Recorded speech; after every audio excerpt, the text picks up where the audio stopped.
Well, thank you for inviting both Ryan and myself. This is Don Sockett talking for inviting us to talk today about a subject that's very important to the dairy industry and to ourselves as well. We've been working on this problem, what we're going to talk about today. We first became aware of it 4 or 5 years ago, and we just keep learning more and more as we go. One more. Yep. There you go. So the concept I want to talk about today is called New Concepts in Colostrum Feeding for Dairy Calves. Another way to think about it, besides new concepts, is more what I think about is more strategic feeding of colostrum. How do we make this liquid go farther? How do we make better use of it for our calves, and and also minimize complications in our calves? So this is the point of introduction, and please be patient. I know you've heard this before, but we know that first milking colostrum is essential for newborn calf health and well-being. And I think it's important to say that the current colostrum feeding guidelines that are considered best practices today were developed a little more than 2 decades ago. So we've had some time to observe what's going on with it and see whether we need to make some changes or not. And that's one of the purposes of today's talk. Getting back to Holstein, first milking colostrum, the average amount of what we call immunoglobulin G or IgG is around 75 to 80 grams of IgG per liter of colostrum. The gold standard in the world today is 50 grams per liter. And that was decided upon a little over 20 years ago, and it seemed like the right thing to do. And we must remember back then, there was a tremendous problem of passive transfer immunity, failure of passive transfer, and the recommendations were the right thing to do with the knowledge they had on hand at the time. So this is meant by no way to criticize the 50 grams per liter. But one thing we need to think about is if 50 grams per liter is the gold standard, and the average is 75 to 80 grams per liter, is 50 grams per liter really good quality colostrum when you think about it? And we'll get into that more in my talk. The current feeding recommendations are based largely on the body weight of the calf, where it's recommended they should get 8.5 to 10% of their body weight with the first feeding.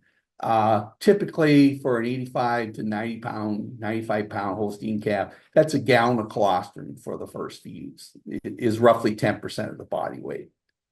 So the current recommendations, and some investigators say they should feed a little more than this, grams of immunoglobulin delivered, but the current recommendations is calves should receive a minimum of 200 grams of immunoglobulin within 2 hours of birth. This is for the typical Holstein heifer calf, followed by an additional 100 grams given 10 to 12 hours after birth, for a total of 300 grams.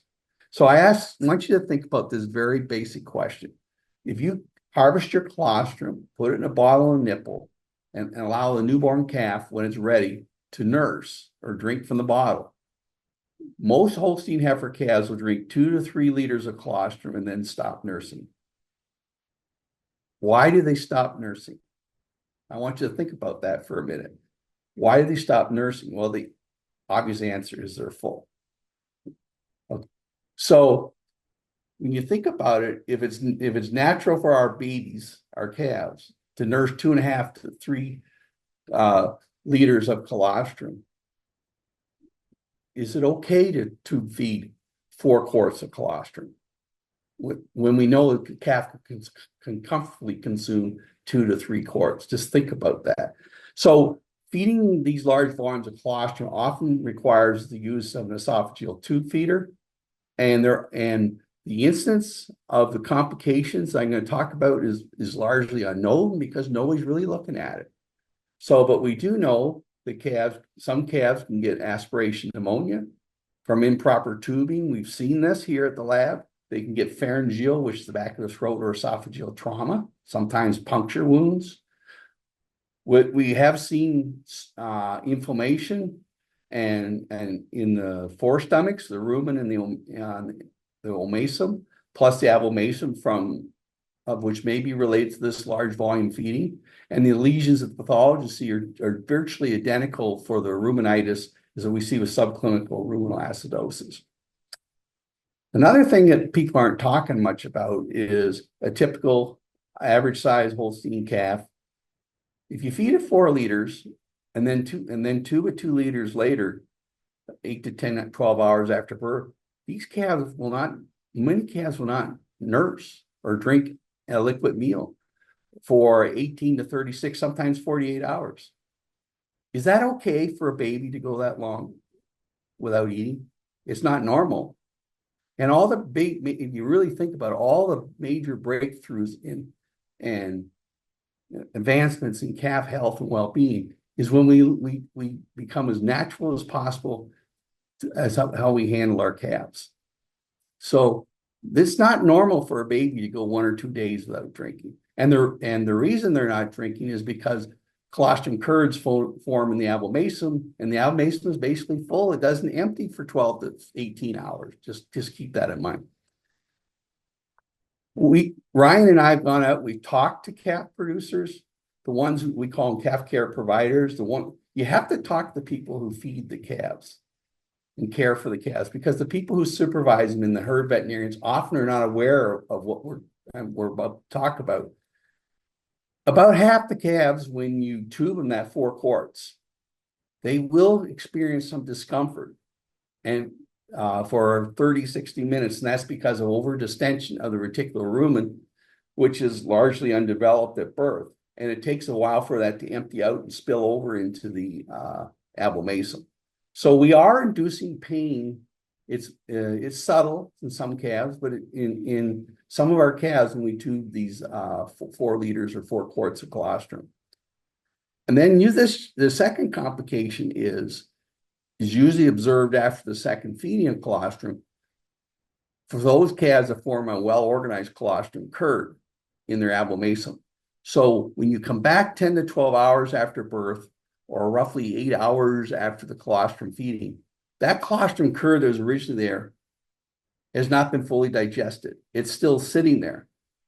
And then you add more colostrum, the curd in there gets even larger. So you're adding to the size of the curd that's already present in that abomasum. And we've seen it in some calves, where some calves, not many, but some they'll get besides abdominal distension, they'll have severe colic related to it.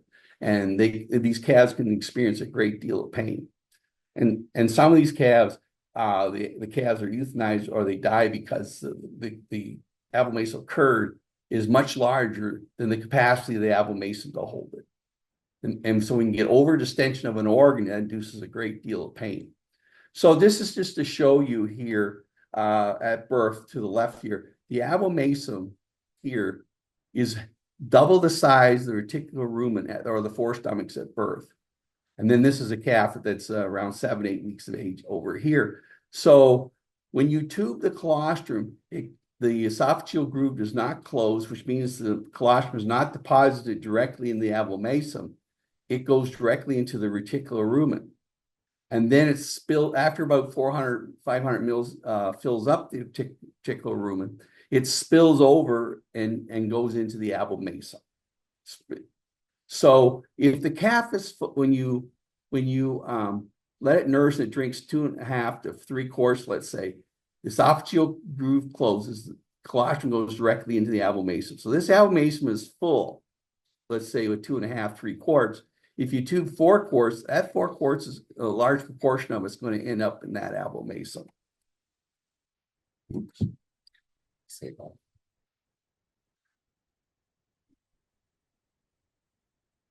So let's just turn the clock back a bit here. So we really have some information gaps, as I call them, as to what we actually should be doing here. Please keep in mind that the guidelines for current colostrum feeding are based on an IgG concentration of 50 grams per liter, which is an arbitrary decision. The average is 50% higher, 75 to 80 grams per liter. There's pretty good agreement they should get around a minimum of 300 grams for the typical Holstein heifer calf divided in 2 feedings. That we have data for that. But what we don't know, what is the ideal minimum IgG concentration? And what is the ideal volume that should be fed for these calves. Because both these two parameters, the concentration and the volume, affects what we call efficiency of absorption. And in layman's terms, that just means what proportion of the colostrum that you feed that the IgG is absorbed. So most calves, typically, if you feed 100 grams of IgG to a calf, typically 35 to 45% of it's absorbed.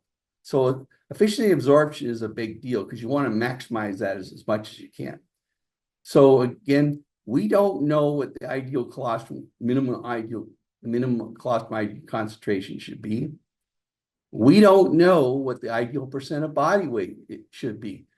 All the studies where they've looked at that have concluded that when you get the larger percent body weight, 10 to 12%, your efficiency absorption goes down. And the papers that we've seen suggest that somewhere around 6 to 8% of body weight is the ideal volume to feed. We'll get into that in a bit. And we don't know the maximum volume we should feed for the first and second colostrum feeding. We really don't know the answer to that question because the current guidelines were largely based on clinical opinions that was the right thing to do 2 decades ago. So this is the best paper that we're aware of to talk about this very issue. And I'm going to spend a lot of time on this table here because I think it's very important you understand this, the consequences and the significance of this finding. This work was done roughly 10 years ago, but basically what they did is they took 99 calves overall, 33 in each of 3 groups. They're all fed basically the same colostrum. There's no difference statistically between the IgG concentration. So basically, randomly assigned calves, same calving age, fed colostrum at the same time after birth, and basically fed the same colostrum. So they controlled as many variables as they could to actually see what is the effect of volume on the efficiency absorption, and how does that correlate with the serum immunoglobulin levels or IgG levels that we measure in the serum or the blood of the calves. So the 3 groups were 7% of body weight, 8.5% of body weight, and 10% of body weight. Same colostrum, same timing, same difficulty calving, same everything. And then because they're feeding larger volumes over here, you could see that the amount of immunoglobulin, grams of the IgG were fed, would go up as you feed larger volumes, which is just to be expected. So what is the volume they're actually feeding? There's 2.6 liters, which is 2 3/4 quarts, 3.2 liters, which is 3 1/3 quarts, or 3.8 liters, which is 4 quarts. So basically 2 3/4, 3 1/3, and 4 quarts of colostrum. This is the apparent efficiency of absorption. These subscripts here, if they're the same, that means there's no statistical significant difference or measurable difference between the findings between the groups. So what this is telling you when you look at it, the efficiency of absorption of the IgG was the same for calves that receive 7% of their body weight and 10% of their body weight. Okay, but those that got 8.5%, which is 3 1/3 quarts, their efficiency absorption was much higher and is statistically different. Now, if you go down to 24 hours later after this single feeding of colostrum, 24 hours later, so they measured all these calves at the same time point after the colostrum was fed. So what they find? So what they found was the calves that got 7% of their body weight versus calves that got 10% of their body weight. So calves got 2 3/4 colostrum versus 4 quarts of colostrum. There was no difference in their serum IgG levels. However, those who got 3 1/3 quarts or 8.5% of their body weight, their serum IgG levels were higher, much higher. So in rough terms, those calves that got 8.5% of their body weight in colostrum, their serum IgG levels were 20% higher than calves that got 7% of body weight versus 10% of body weight. So that was really suggesting to you there is no scientific basis to justify feeding 10 to 12% of the calf's body weight right now, because if your efficiency of absorption goes down, what are you really accomplishing here? You're going in the wrong direction. So that's why we need urgently look at what is the ideal volume and IgG concentration we need to feed for that first feed and second feed. We really need to know those answers to those questions. So because of this and the consequence of the research, which is Dr. Breyer, myself, and others published, we published this a year ago in September of 2023. We know that 50 grams per liter is not good quality colostrum. We came up on July 1st. This is what our laboratory says how we categorize its colostrum if it's sent into us to test for immunoglobulin or IgG levels. So basically, we're calling 50 grams to 74.9 grams, which is the gold standard, which is, they say, is good quality colostrum. It's not. It's really fair quality colostrum. And then 75 to 99.9 grams is good quality, and excellent quality is greater than 100 grams per liter. So think about this. The whole program is based on treating all colostrum that's fair quality, when actually over half of it is higher quality than that. It's not a strategic and a wise resource of an invaluable resource. So I had the privilege to talk to a group of dairymen from representing 53 dairy herds from different parts of the country, 12 different states, November of last year, and they were selected to be at they were the higher end, better managed calf facilities. They fulfilled current best practices, and they were invited to go to a meeting to learn more about calf health and well-being and nutrition and stuff. So I was able to ask these dairymen anonymously. These are all their anonymous answers. What are they thinking? So the first question I asked of these 53 herds, do you use a Brix refractometer for your measuring your colostrum quality? Yes, basically 3/4. Do you provide 2 feeds of colostrum to the newborn calf? Yes, 86.8%. What volume do you feed for the first and second feeding? 4 quarts followed by 2 quarts is basically 85% of the producers were doing it. Now, to me, the next 2 questions are far the most interesting ones. If you could feed a smaller volume of colostrum and have successful transfer of passive immunity, would you change your colostrum feeding protocol? Yes, 90.5%.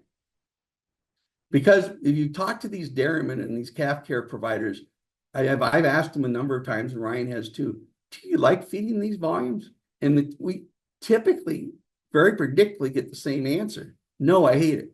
And then when you ask the follow-up question, then why do you do it? And they say that's because we're told what we have to do.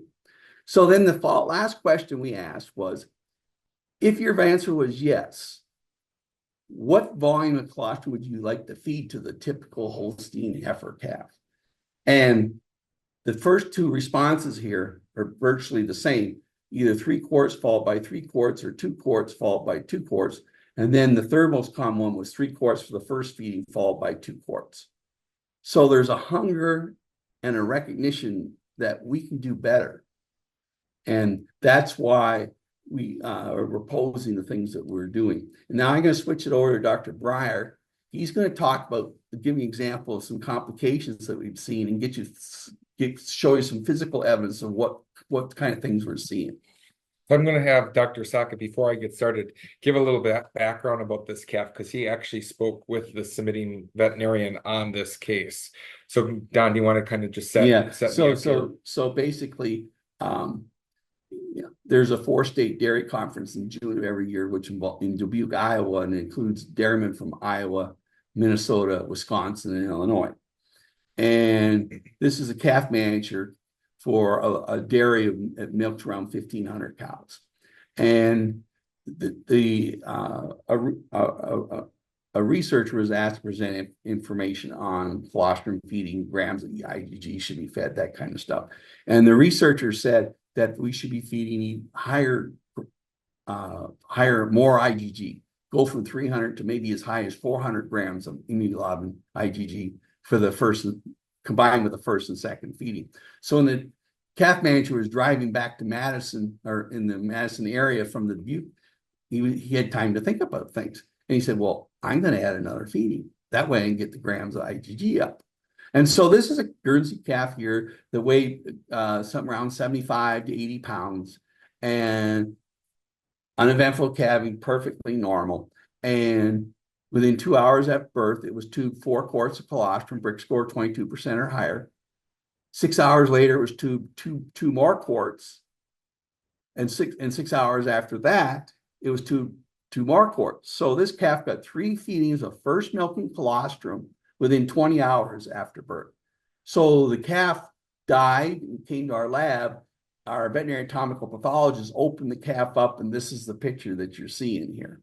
Yeah, so what I can describe here is you can see that there is curd made from the abomasum here, but then we had a very large volume of those colostrum feedings. And a lot of times it takes a long time for curd to break down. What's really important for the physiology of colostrum is that the curd separates from the whey.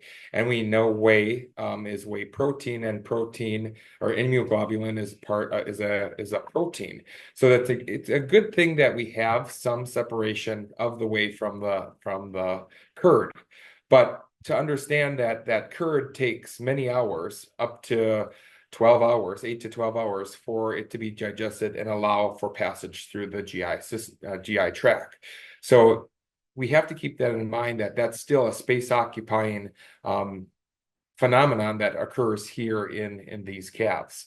Another thing, I think what happened with this calf, and correct me if I'm wrong, Dr. Sockett, is because there was so much that this calf was fed, is that it didn't aspirate after the tubing, but it aspirated after the fact. So not during the tube feeding was it aspirating, but it aspirated after the fact, and we could see some of those lesions in the lung as well. Correct? Yes. And so this got opened a whole avenue of thinking I'd never considered before, is what percentage of the aspiration pneumonias that we see is not caused by the tubing process itself, but is caused by overfeeding in large volumes, and the calf can't handle it, and it aspirates or vomits up the colostrum and then aspirates it in its lungs. We really don't know the answer to that question, but clearly it does happen. Great, good. So this was a very significant case. The pathologist could at least estimate that this was near 10 or so liters of fluid there. So just as a follow-up, I talked to the herd veterinarian. The herd veterinarian talked to the calf manager. They went back to feeding just 2 feedings and feeding a smaller volume. And guess what happened? Well, lo and behold, the calves are a lot healthier. Well, isn't that surprising? And he said, I can't believe I was stupid enough to do this. Next slide. Yeah. So this is actually a picture that we have in our publication. We had received communication from a veterinarian who had seen a few of these cases with the farms that she was working with. And these farms were following the best practices of feeding that 4 liters of colostrum, good quality colostrum, within 2 hours of birth, and then again feeding 6 to 8 hours later, 2 liters. What we found in this particular calf, or what she had found in this particular calf, is that there was immense amount of pain shortly after the second feeding. The calf became quite obtunded, meaning that it stretched out its neck, it couldn't get up, it laid in sternal recumbency, and was very painful, was grunting, and had some grinding of its teeth as well. So all typical signs of pain and discomfort.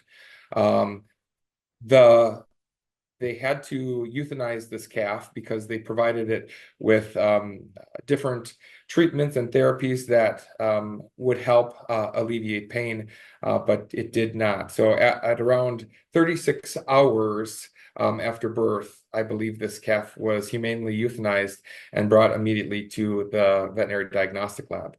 Now that little star up in the left upper corner of the slide here is the abomasum.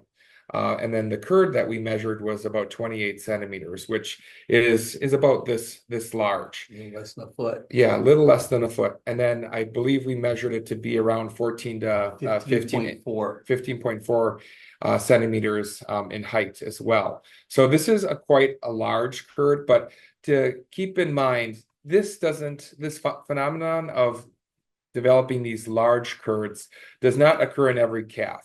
Remember, calves are biological systems. They're not black and white. That's a Holstein joke for you.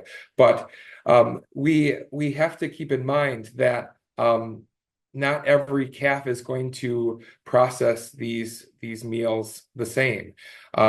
It depends on the amount of acetic or acid, hydrochloric acid, is produced in the stomach, as well as a component which we call rennet, from a lay point, to make that curd. And depending on the proportions of those two entities, it depends on how large and condensed those curds are, or if they're more loosely packed and freely floating in that feeding. So keep in mind that this may happen or may not happen into calves, but we found this quite large distended abomasum on the calf that was euthanized within an hour before being brought into the diagnostic lab.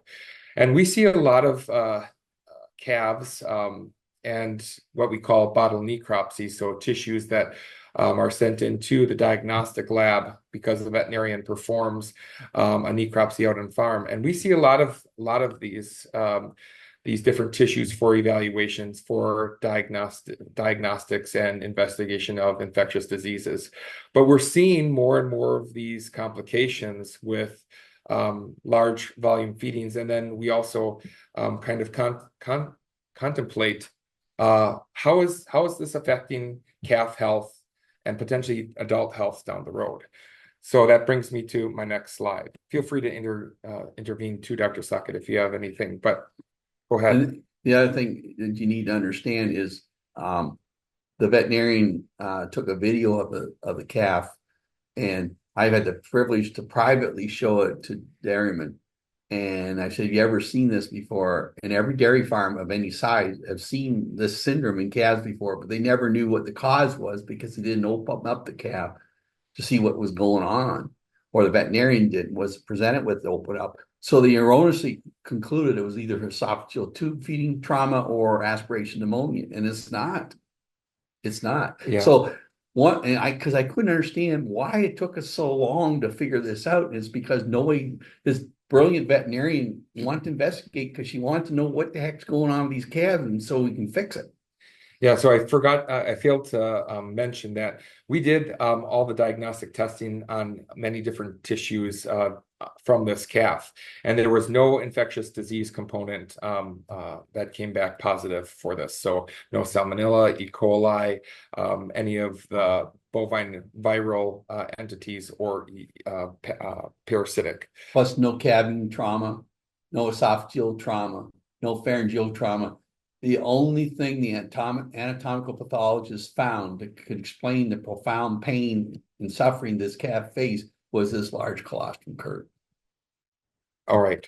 So this is not that calf. This is just a slide that I like to show, showing the cellular level of the abomasum. So this would represent a healthy abomasum. These large pink-like structures are what we call parietal cells, or the cells that are important for gastric acid production to help break down food. And they're relatively healthy. So round with a dark purple nuclei and quite organized, as you can see here in this image. So that's what we see on normal calf abomasums. And that abomasum was from a 6-day-old calf. And 6-day-old calf. Now, this image is, again, abomasal tissue, but you can see that there's quite disarray here. There's no organization. And then all of this purple infiltrate, these cells are actually inflammatory cells, monocytes, we call them. And they come in, they're not cells that see infection. Those are neutrophils. Monocytes are cells that look at inflammation and potential damage within those tissues. So we see a vast difference from normal to this abnormal tissue. And again, this was a calf within 4 or 5 days of age as well, and of the abomasum. And the point you need to say, this was not caused by bacteria because the cell population is not indicative of bacterial infection. So I asked the veterinary pathologist, how long does a lesion, this is a 5, 6 day old calf, how long does a lesion like this take to develop?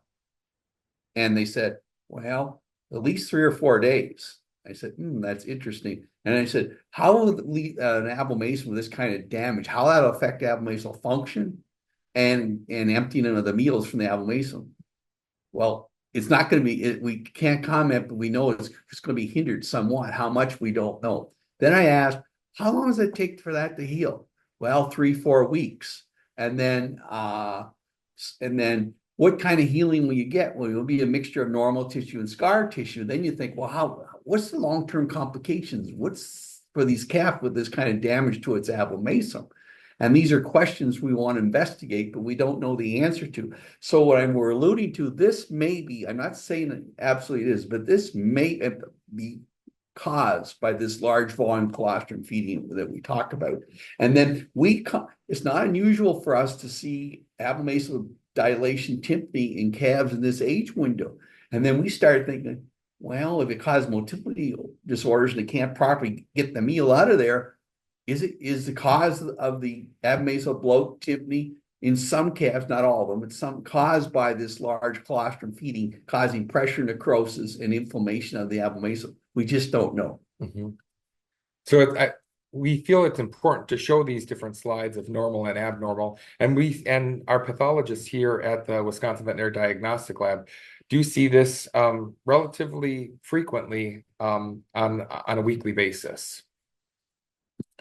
So going back to the benefits of feeding smaller colostral volumes of IgG of greater than 75 grams per liter, we want to be strategic in this practice. So again, we don't want to focus too much on the volume, but more on the concentration or the mass of IgG. That's what's really important, is we know that colostrum has a lot of important qualities for immune health and growth. And specifically, we look at IgG, but there are other entities that are important in that colostrum as well. But we have to be strategic because we want to make sure we are giving that calf the best possible outcome to get a running start into an environment that it might have challenges against.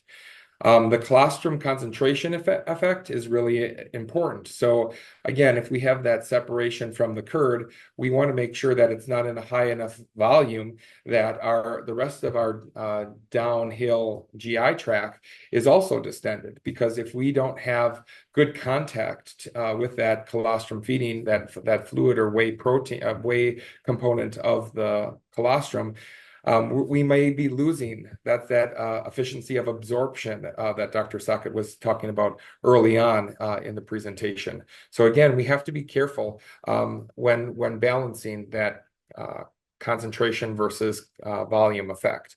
And then again, when we're being strategic about our colostrum feeding programs and utilizing good high concentrations of IgG at smaller volumes, we can increase the farm supply of first milk colostrum, which might be utilized for calves that might not have dams that have very high colostrum, but that colostrum can be fed as a transition feeding, or we can potentially utilize that or capture that capital of colostrum elsewhere as another form of income for the farm as well.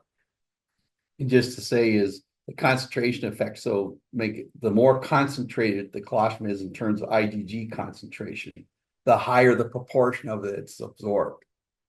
So there's a wonderful study out where they took 1 liter of colostrum versus 2 liters of colostrum. They both of them contained 100 grams of immunoglobulin, and then they weighed it in the 2 different groups of calves and measured their serum IgG levels. And the ones that got 1 liter of 100 grams had much higher serum IgG levels than the calves that got 2 liters of the same 100 grams. So feeding a smaller, more concentrated volume takes advantage of the concentration effect and more efficient absorption. And then we're negating the harm we're doing by reducing the efficiency of absorption by getting too large a volume in these calves. Great, thank you. So some final thoughts by us that we feel that you should consider is think about feeding smaller volumes of colostrum to newborns, but still delivering that adequate mass of IgG. So going back to that chart that Dr. Sockett showed about the poor, fair, good, and excellent quality colostrum feedings. And if you need to measure what IgG, how much IgG is in a colostrum sample, there are certain different ways, but if you want to have a definitive answer, kind of the gold standard is single radioimmunodiffusion, and we provide that here at the Wisconsin Veterinary Diagnostic Lab to check what your colostrum looks like, or at least how much concentrated IgG there is. And if you're feeding smaller volumes, again, that 75 grams per liter of IgG, or if you're feeding less than 75 grams per liter of IgG, there may be techniques to help in fortification to increase the quality of that colostrum with a colostrum replacement product. But I caution you not to just add colostrum replacement product willy-nilly. It has to be measured appropriately, because when we add different supplements to milk products or colostrum, we are changing its osmolality as well. And that can cause a whole slew of different problems in calves too. I'll let Dr. Sockett touch on that after these few points. Colostrum replacement products used for fortification are very important. Again, to just discuss that with osmolality. And then the smaller volumes may reduce an incidence of what we're seeing in the forestomachs, ruminitis, so inflammation of the non-functioning rumen, omasitis, abomasitis, and then potentially abomasal ulcers, colic, and aspiration that we see on some of these calves during or after their first feedings, or first couple of feedings. And then it'll give us calves that are more likely to nurse 10 to 12 hours post-colostrum feeding, and then benefit from those feedings and not go a sustained amount of time without feeding or not being hungry. Those smaller volumes will increase the farm supply, then again adds to the farm's equitability of colostrum, and then potentially reduction of issues with calf health and well-being. Dr. Sockett, did you want to talk about fortification at all, or? Well, you're probably wondering, well, how do you know it's 75 grams per liter or not? Well, Ryan and I and others published a publication a year ago, and we determined that. And for those of you who are wondering, 75 grams or higher on a Brix refractometer is a score of 25% Brix or higher. And if you want 100 grams or higher, it's 30%, just so you're aware of that. And then fortification for those with less than 75 grams per liter or less than 25% Brix, you got to be really careful how much you add and work with a person to help you, so you don't get too much powder in there that the osmolality gets too high, and that can cause problems with abomasal emptying and things like that in calves. Great. So that's what we have here for today's discussion.